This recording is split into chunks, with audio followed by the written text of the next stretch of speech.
La taxe foncière est enfin de retour en France et je vais t'expliquer exactement le pourquoi du comment.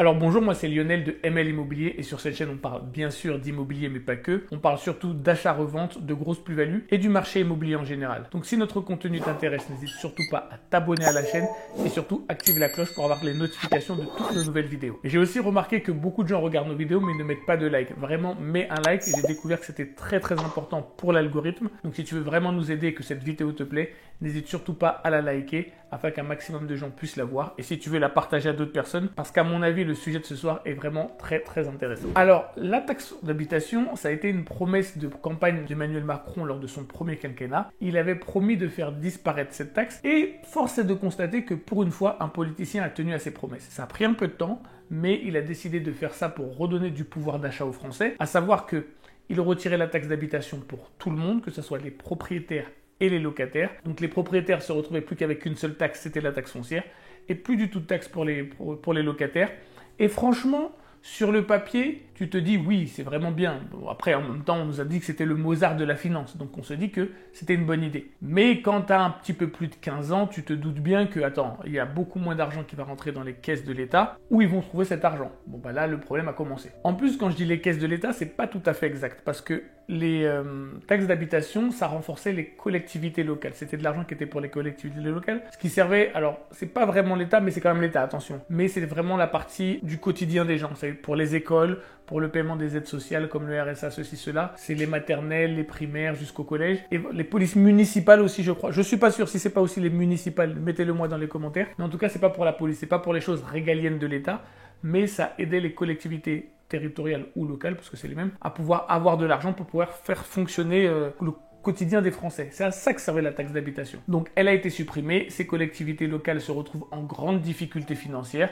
Donc, en France, le général de Gaulle a dit on n'a pas de pétrole, mais on a des idées. Je crois que c'est le peuple qui a des idées, mais pas forcément le gouvernement. Parce qu'il y a moins d'argent, eux, ils ont toujours la même idée. On va mettre une taxe, on va augmenter les prix. Donc là, ils vont remettre la taxe d'habitation. Alors, ça va pas s'appeler la taxe d'habitation parce que forcément, il faut pas contredire le chef qui a dit qu'il allait la retirer. Ça va s'appeler la contribution universelle. En plus, je trouve que c'est un très beau nom, contribution universelle, parce que tout le monde contribue. Les riches, les pauvres, les propriétaires, les locataires. Parce que tout le monde va la payer. Elle est de retour pour les propriétaires et pour les locataires. Plus personne n'y échappe. Donc, quand il a fait ça pour pouvoir séduire un électorat, parce qu'à la base, il disait que c'était pour redonner du pouvoir d'achat aux Français. Moi, je pense que ça ne redonnait pas du pouvoir d'achat aux Français, surtout que si c'était pour redonner du pouvoir d'achat aux Français, pourquoi parallèlement à ça, plus il retire la taxe d'habitation, plus il augmente la taxe foncière? Si tu retires une taxe mais tu augmentes l'autre, tu ne donnes pas du pouvoir d'achat. Donc ça a toujours été un mensonge caractérisé dont ils ont le secret. D'habitude, je ne donne pas mon avis sur la politique, mais je trouve que vraiment retirer une taxe pour en augmenter une autre et dire aux gens que tu vas augmenter leur pouvoir d'achat, là, on est dans la moquerie. Je ne dis pas de foutage de parce qu'on est sur YouTube, j'ai pas envie que la vidéo soit strikée, mais on est vraiment... Là, c'est vraiment se moquer du monde. Autre chose que tu dois savoir, c'est que le gouvernement est officiellement contre. Il est officiellement contre parce que, il faut pas démentir ce qu'on a dit. On a dit qu'on allait... C'est pas le même gouvernement, je sais, hein, mais le roi avait dit qu'on retirait la taxe foncière. Si maintenant on la remet, on va aller contre l'avis du roi au départ, donc on sera pas crédible. Officiellement, ils sont contre, mais tout est déjà dans les tuyaux. Tu la paieras soit en 2025, soit en 2026. Mais tu vas la payer, t'inquiète pas. Et même pour te dire, quand je te dis que le gouvernement était contre, à l'époque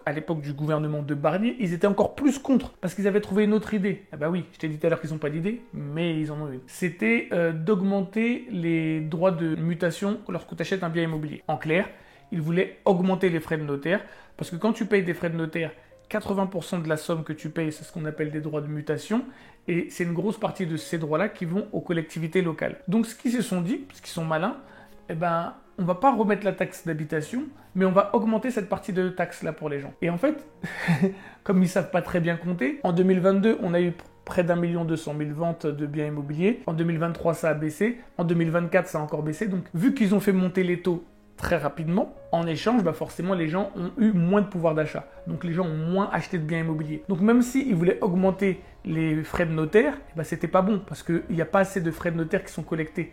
Donc, le seul moyen finalement, ça a été de réinventer cette taxe d'habitation. Des fois, sincèrement, je me demande est-ce que c'est de l'amateurisme ou si c'est fait exprès. Parce que ça peut pas être de l'amateurisme à ce niveau-là, c'est pas possible. Ces gens-là ont trop de diplômes, ils ont trop de connaissances pour être amateurs à ce niveau-là. Et je me dis, si c'est fait exprès, quel est le but? Vous pouvez pas me dire qu'ils ont laissé les taux augmenter. Donc, comme je t'ai dit tout à l'heure, les taux augmentent, donc les gens ont moins de pouvoir d'achat. Normal. Ils savent qu'il y a de moins en moins de transactions immobilières.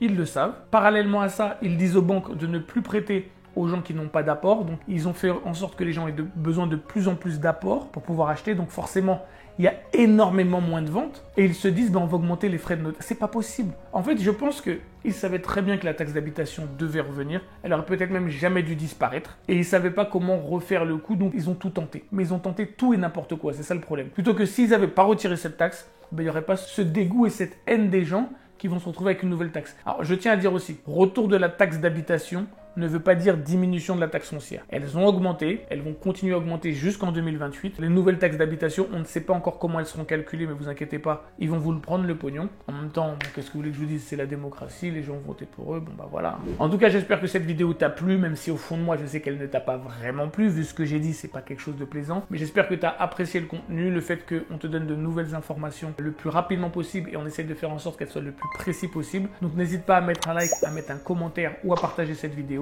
Et comme je te le dis souvent, tous les dimanches à 20 h, je fais une masterclass 100% gratuite. Le lien sera dans la description de cette vidéo si tu veux t'inscrire pour pouvoir trouver des biens immobiliers à des prix vraiment très intéressants. Et je t'explique aussi le mécanisme de comment les marchands de biens font pour acheter et racheter des biens et faire des plus-values super intéressantes. C'est tous les dimanches à 20 h. Clique sur le lien qu'il y a dans la description et je te dis à bientôt pour du nouveau contenu. Bye.